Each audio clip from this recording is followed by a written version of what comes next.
একবীজপত্রীর পাতা আমরা একটু দেখার চেষ্টা করি। দেখো, একবীজপত্রীর পাতা বা ধানের পাতা, এদের শিরাবিন্যাস কেমন? সমান্তরাল, তাই না? তারপর দ্বিবীজপত্রীদের ক্ষেত্রে এই পাতাটাকে আমরা বলি সরল পাতা, কারণ এখানে একটি পত্রফলক রয়েছে, এটাকে আমরা বলি সরল পাতা। যেরকম আম গাছের পাতা, জাম গাছের পাতা সরল পাতা, তাই না?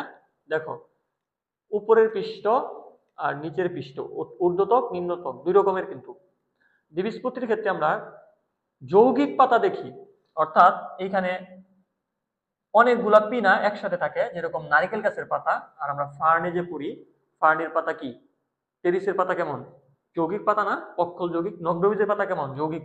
নারিকেল গাছের পাতা কেমন? যৌগিক। তো এটাকে বলে দ্বিবীজপত্রীর যৌগিক পাতা। তো এটা হলো সরল পাতা, আম গাছের পাতা। আর এটা হলো কি? যৌগিক পাতা। যৌগিক পাতার উদাহরণ আমরা কিন্তু অনেক জানি, যে সজিনা গাছে থাকে, নারিকেল গাছে, এগুলো যৌগিক পাতা। ফার্নের পাতা যৌগিক পাতা, নগ্নবীজের পাতা যৌগিক পাতা। এখন একটা দ্বিবীজপত্রীর পাতার প্রস্থচ্ছেদ করলে কেমন হয়, দেখো বিষয়টা।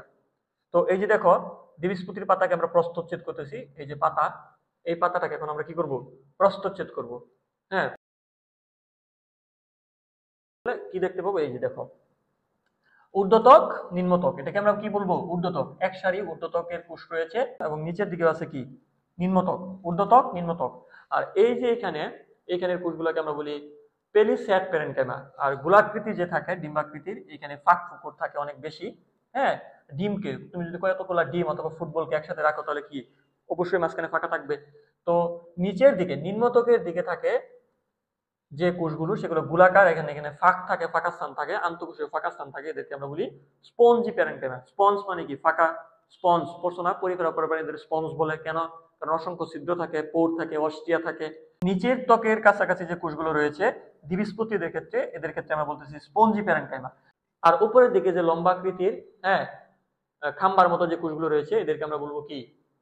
পেলিস্যাড প্যারেনকাইমা। তাহলে উপরে ঊর্ধ্বতক, নিচে নিম্নতক, পেলিস্যাড প্যারেনকাইমা, স্পঞ্জি প্যারেনকাইমা। আর এগুলো ভাস্কুলার বান্ডল, ভাস্কুলার টিস্যু বা পরিবহন টিস্যু, এগুলো আমরা আপাতত দেখবো না।